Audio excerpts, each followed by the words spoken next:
Good morning student. देखते हैं number system. सबसे पहला चैप्टर है क्लास 9th का। ठीक है, इसकी हिंदी होती है संख्या पत्ती।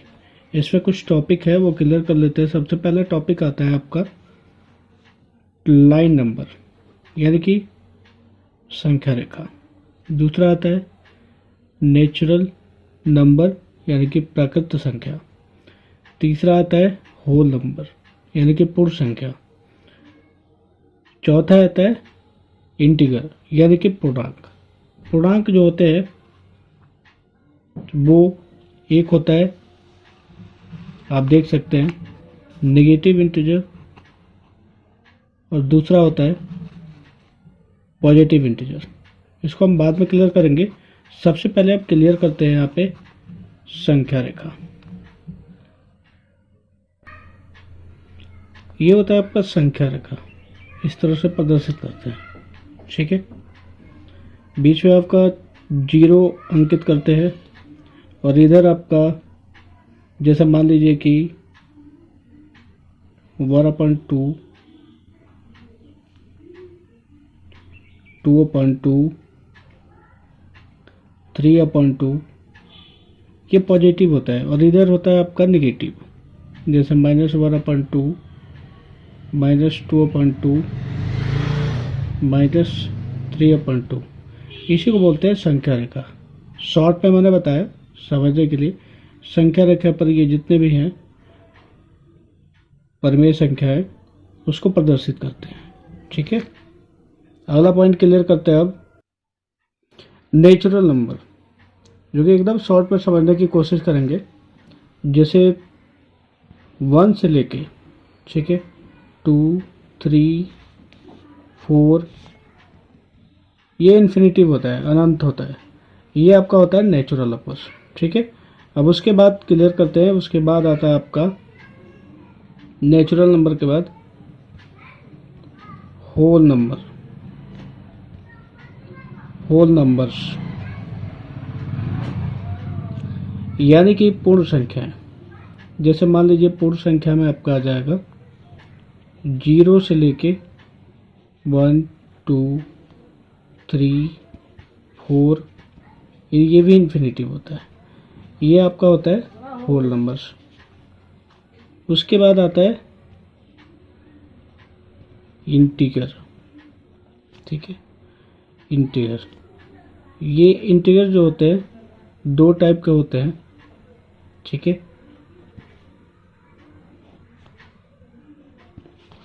पहला हो जाएगा आपका नेगेटिव इंटीजर। ठीक है, दूसरा हो जाएगा पॉजिटिव इंटीजर। इसमें आपको मैं शॉर्ट पे समझा दूं। जैसे नेगेटिव में मान लीजिए कि आपका माइनस में कोई नंबर हो इस तरह का। ठीक है, ये आपका नेगेटिव इंटीजर होगा। ये ना तो होल नंबर होगा ना तो नेचुरल नंबर होगा। ठीक है, उस तरह से पॉजिटिव इंटीजर जैसे मान लीजिए कि 1, 2, 3 etc, ये आपका पॉजिटिव इंटीजर है। इंटीजर में 0 भी शामिल होता है। 0 भी एक तरह से इंटीजर है। ठीक है, अब उसके बाद देखते हैं। उसके बाद होता है जैसे परिमेय संख्याएं यानी कि रेशनल नंबर्स।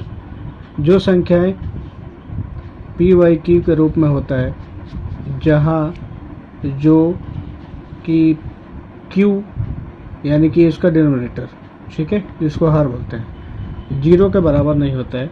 एग्जाम्पल में आपका 1/2, 3/4, 3/4 इस तरह से हो सकता है। ठीक है, एटसेट्रा। अब आते हैं एक्सरसाइज पे। एक्सरसाइज 1.1 देखते हैं। एक्सरसाइज 1.1 का पहला क्वेश्चन है, क्या 0 एक परिमेय संख्या है? क्या इसे आप p/q के रूप में लिख सकते हैं, जहां p और q पूर्णांक है, q बराबर नहीं है जीरो के। देखते हैं इसका सलूशन। तो बिल्कुल यहाँ पे मेंशन कर सकते हैं कि जीरो जो है एक जीरो यानी कि शून्य, जीरो को शून्य लिखते हैं हिंदी में, ठीक है, जिसको ऐसे लिख सकते हैं आप। यह एक परमेय संख्या है। अब कैसे है? यह एक परमेय संख्या है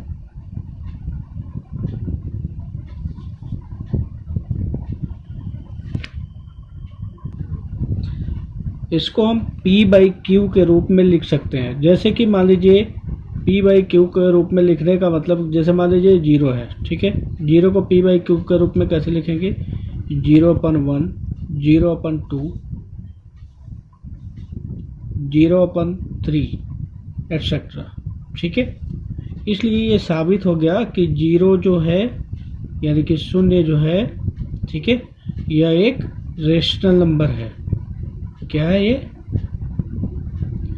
रेशनल नंबर है, ठीक है।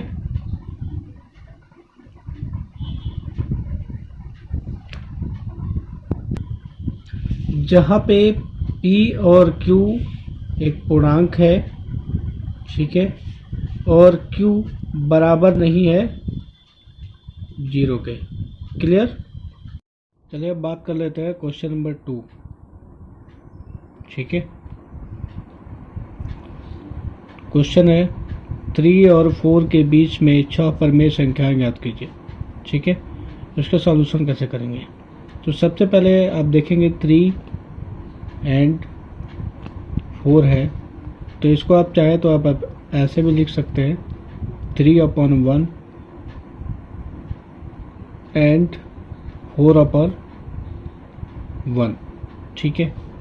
अब देखते हैं कि 6 परमेय संख्या ज्ञात करना है, तो एक छोटा सा ट्रिक होता है, उसको आप देख लेते हैं कि 6 + 1 = होता है 7, ठीक है।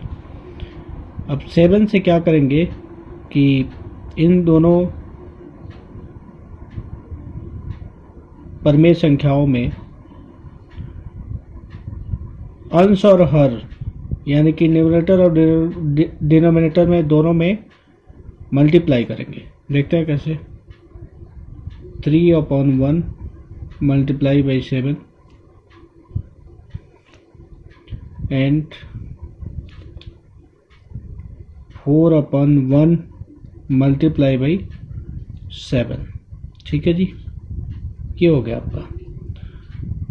इस तरह से ये नंबर हो जाता है आपका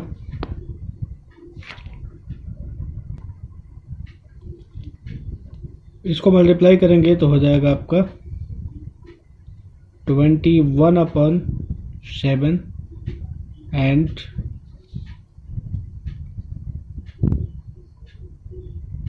28/7। इसके बीच आप परमेय संख्या 6 निकाल सकते हैं। कैसे? 21/7 के बाद से हो जाएगा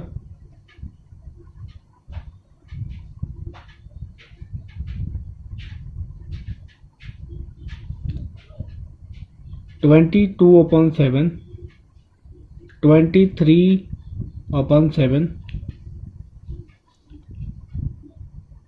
24/7, 25/7,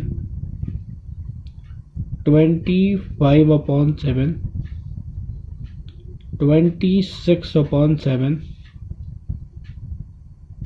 ये हो गया 5 एंड लास्ट हो जाएगा आपका 27/7। इस तरीके से ये आपका जो हो जाएगा वो आंसर हो जाएगा। देख सकते हैं आप 21/7 एंड 28/7 के बीच 6 रेशनल नंबर यानी कि परमेय संख्या, ठीक है।